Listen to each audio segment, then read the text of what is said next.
rational inequalities. For example, x minus 3 times x plus 2 all over x minus 1 is less than or equal to 0. So many of these steps are going to be very similar to what we did with polynomial inequalities.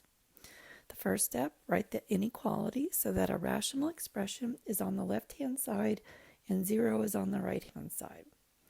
Well, ours is already in that format, so we do not need to do anything differently.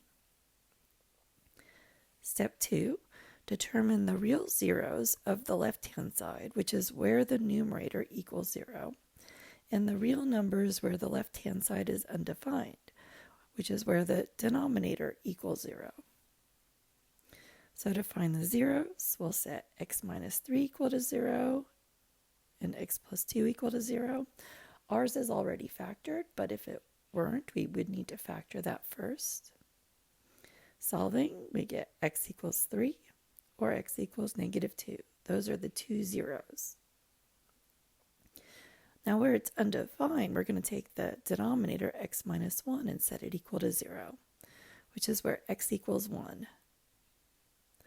So now use the zeros in undefined values to divide the real number line into intervals. This time, because we've got an additional value, an undefined value, we'll have 4 intervals. So we've got 3, we've got negative 2, those are our zeros, we've got 1 is our undefined value.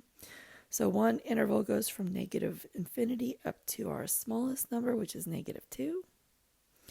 Then negative 2 up to our next smallest value, which is 1. And then 1 up to our last value, which is 3. And then finally 3 up to positive infinity. So we have 4 intervals. Okay, step 4. Select a number in each interval. Evaluate the value of the left-hand side, that rational expression, and determine whether the interval is positive or negative. So we've got intervals, we've got the number chosen, the value, the conclusion. So for our first interval, which was negative infinity to negative 2, I'm going to choose the value of negative 5. Substituting that into the left-hand side, that rational expression, I get negative 4, which means that values on this interval are negative.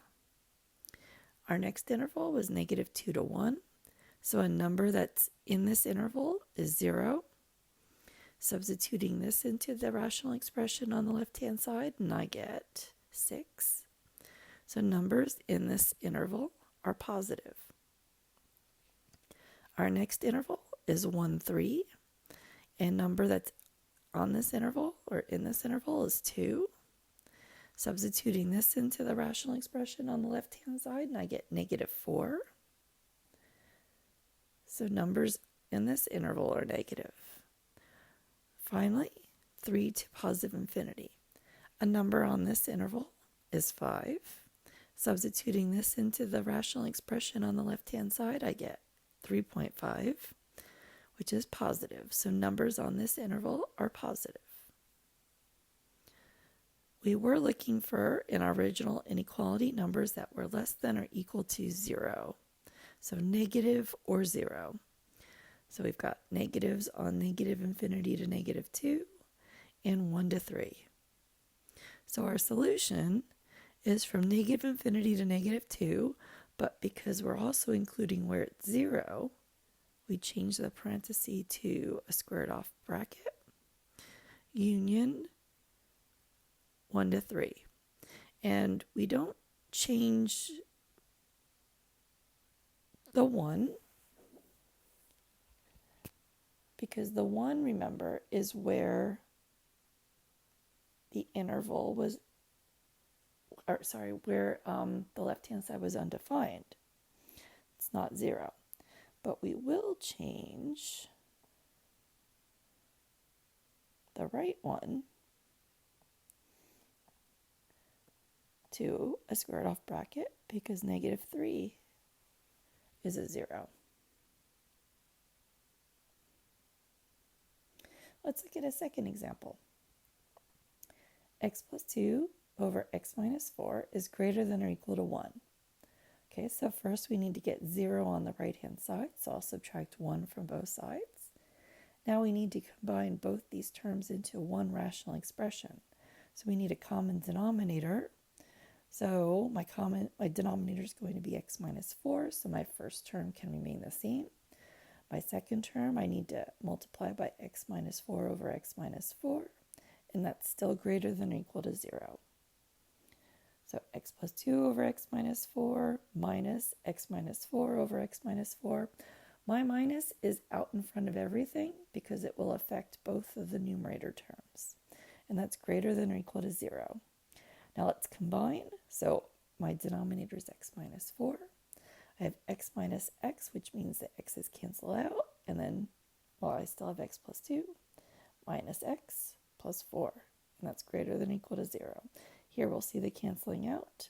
So x minus x cancels out. 2 plus 4 is 6. So I have 6 over x minus 4. That's greater than or equal to 0. Okay, so our zeros, that would be where our numerator equals 0. Well, 6 will never equal 0, so there are none.